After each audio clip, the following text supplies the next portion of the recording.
네, 시장이 어느 정도 안정세를 찾는 듯한 모습을 보이고 있습니다. 비트코인은 다시 97,000달러 돌파 테스트를 진행하려는 그런 모습을 보이고 있고, 이더리움, 하루 전 바이비트 해킹 사건으로 인해서 한 방 얻어 맞았던 이더리움이 다시금 반등세를 보여주고 있습니다. 바이비트가 이더리움 대거 매수에 나서면서 이게 또 반등 모멘텀 역할을 해주고 있는데, 이더리움이 움직이고 있는 만큼 이게 본격적인 움직임으로 이어지면서 많은 분들 기다리고 계실 알트 시즌의 양상이 조금 더 선명하게 펼쳐지면 좋겠다, 이런 생각이 드는 건 어쩔 수 없는 것 같습니다.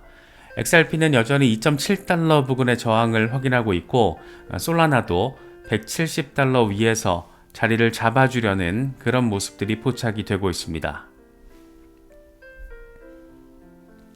비트코인은 여전히 박스권 안에 갇혀 있다라고 바라보는 게 맞는 그런 상황이 이어지고 있습니다.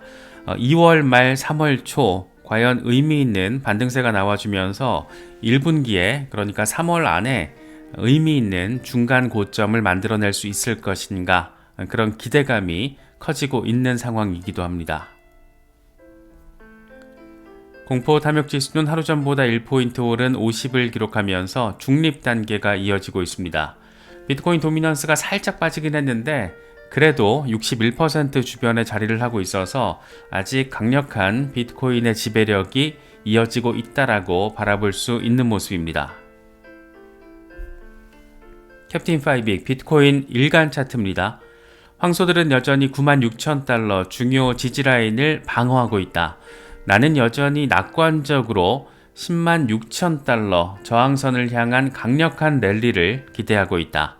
지금은 그저 그걸 위한 과정일 뿐이다 라고 이야기를 하면서 지금 상황 자체가 굉장히 순조롭게 펼쳐지고 있다라는 점을 설명하고 있습니다. 렉트캐피탈 역시 일간 차트입니다. 일간 종가가 96,000달러 위에서 나왔는데 2월 18일 저점 대비 여전히 높은 저점을 만들어내고 있다.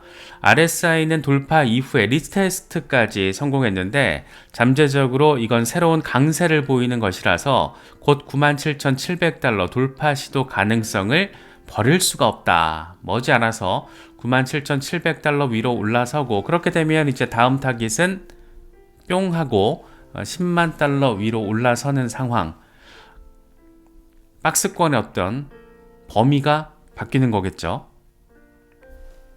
애쉬크립토 비트코인이 다시 상승세를 보이고 있다. 3월에 사상 최고가를 경신할 가능성이 매우 높다라고 생각한다. 이렇게 긍정적인 이야기를 제시하고 있습니다.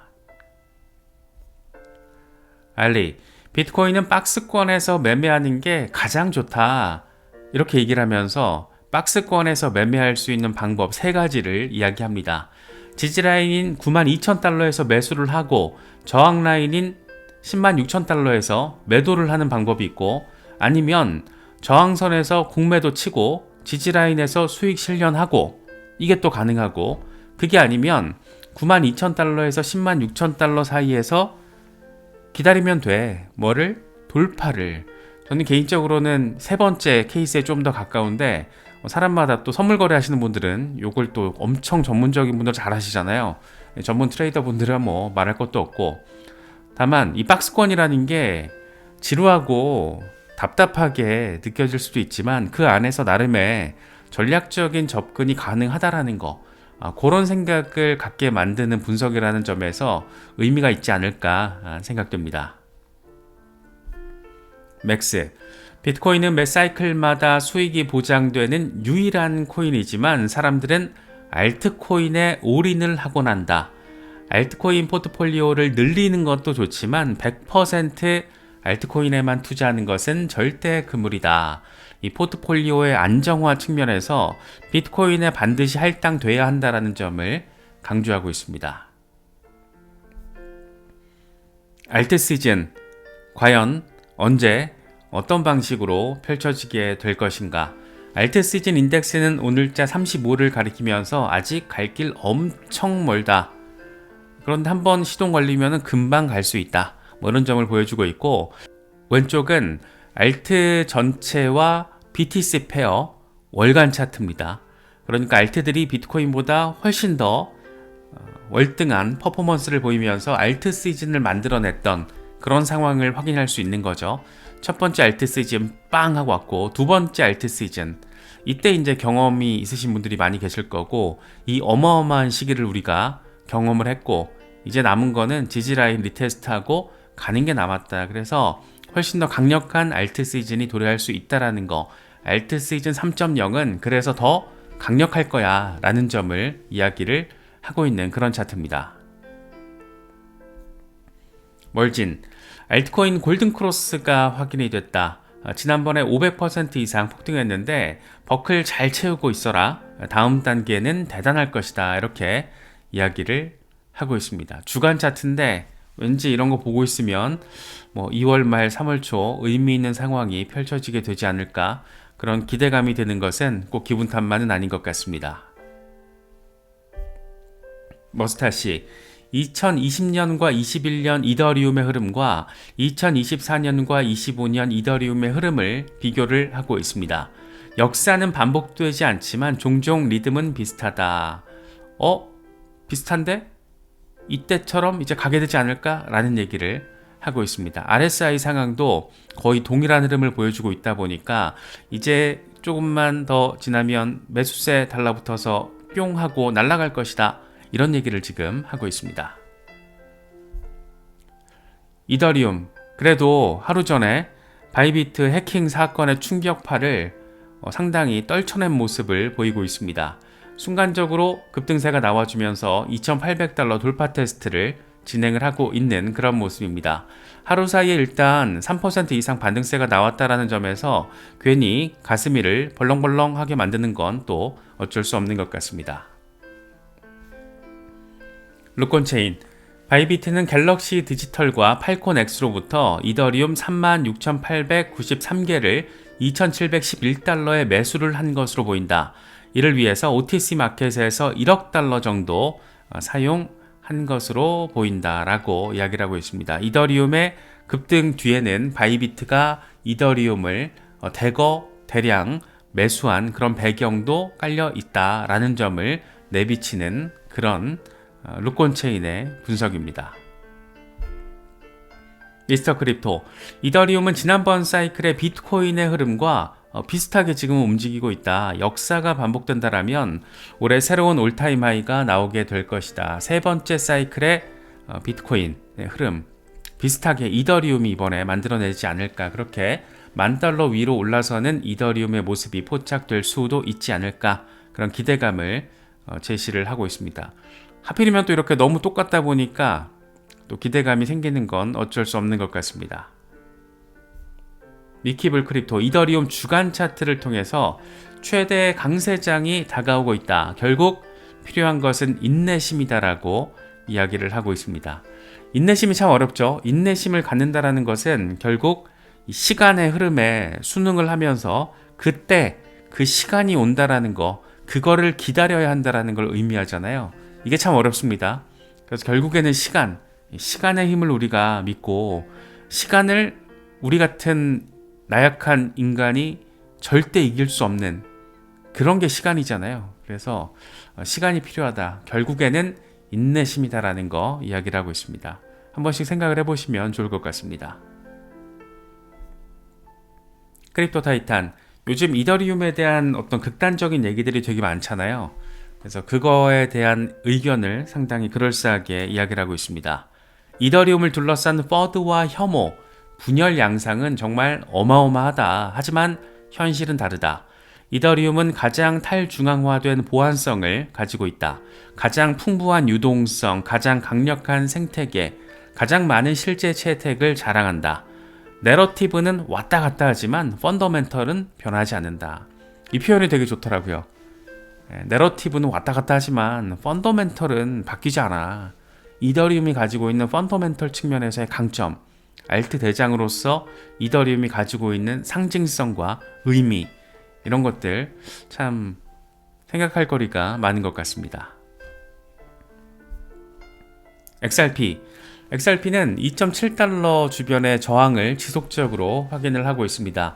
이 박스권 굉장히 좁은 범위에서 지금 왔다 갔다 하고 있는데, 일단 여기 잘 매물대 소화하고 나면 2.7달러 돌파하면 그 다음 이제 3달러 다시 우리가 기대를 해볼 수 있는 상황이기 때문에 XRP는 요 주변의 매물대를 얼마나 잘 소화해내느냐가 관건인데, 주변을 둘러싸고 있는 이슈적인 잠재성 호재들, 특히 이게 임팩트가 굉장히 큰 것들이 지금 대기를 하고 있다 보니까 시간 플러스 이슈적인 상황의 변동성, 이런 것들이 조금 영향을 미치게 될 것으로 보입니다.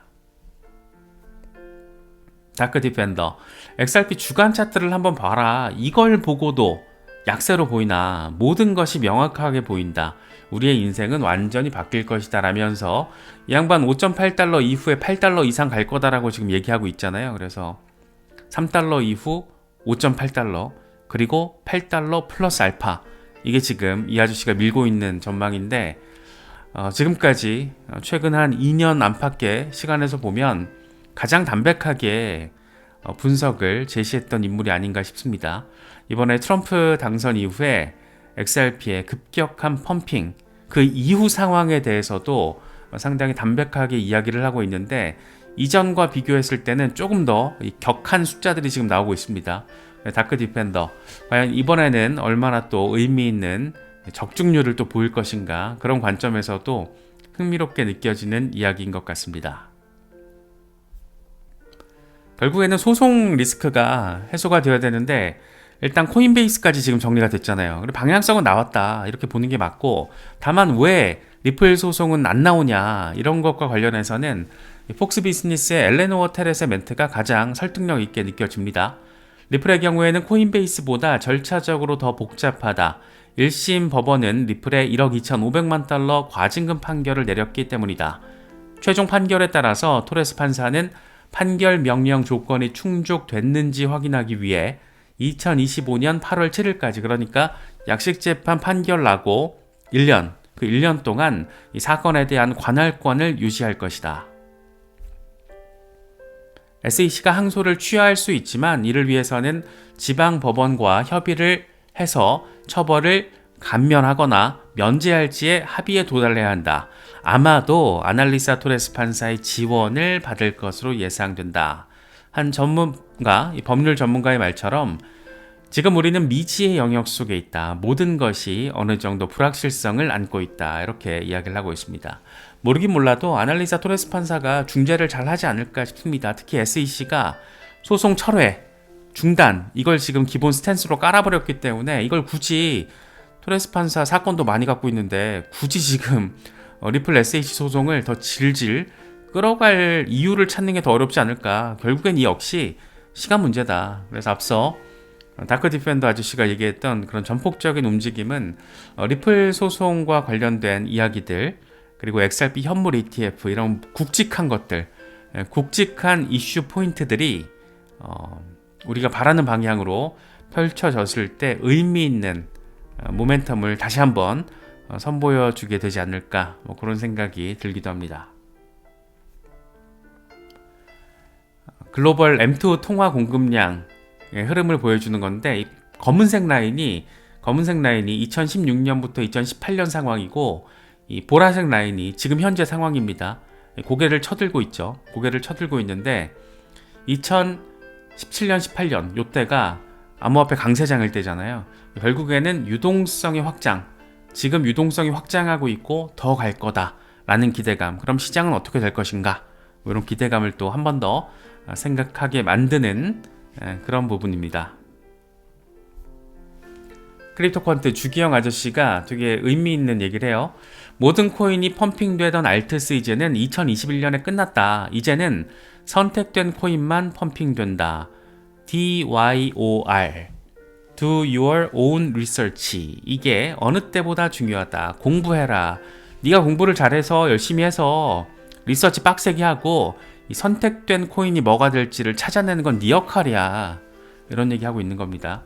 저도 개인적으로 동의하고, 강력하게 동의하고, 여기서 선택된 코인이라 함은 저는 개인적으로는 유틸리티적인 성격이 확실한 시장의 채택을 받은 그런 종목들이 이번 판의 주인공이 되지 않을까 싶습니다. 무지성 펌핑을 기대하다가 그런 것들이 어떤 잡 알트를 통해서 나올 거라고 기대하다가는 내 인생이 무지성이 될 수 있을 거라고 저는 생각을 해요. 그래서 알트 위주로 특히 투자하시는 분들은 리서치 빡세게 하셨을 거라고 생각이 되고 추가로 또 포트폴리오 확장을 생각하고 계신 분들은 리서치 빡세게 하셔서 누가 오른다더라 이런 거 말고 내가 판단해서 판단 근거가 있는 매수, 판단 근거가 있는 투자, 이게 어렵죠. 이게 되게 어려운데 그걸 되게 그냥 꽁으로 먹으려는 사람들이 되게 많아요. 또 글로벌하게 어느 유명 분석가든 가보면은 다 그런 게 또 댓글이 엄청 되게 질 낮은 댓글이 많아요. 그래서 우리는 또 리서치의 중요성이 얼마나 강력한지를 또 알고 있기 때문에 이런 부분들 또 이렇게 의미 있게 멘트가 나와주고 있으니까 이런 것들도 한 번 더 생각해 보시면서 의미 있는 전략적인 계획적이고 분석적인 투자를 해야지 멘탈이 안 털릴 수가 있다. 다른 게 아니라 이런 확신이 없으면 멘탈이 털릴 수밖에 없는 시장이어서 리서치가 중요합니다. 네. 여러 가지 소식들 잘 참고하시면서 계획적이고 전략적인 투자 스탠스 정립하실 수 있으면 좋겠습니다.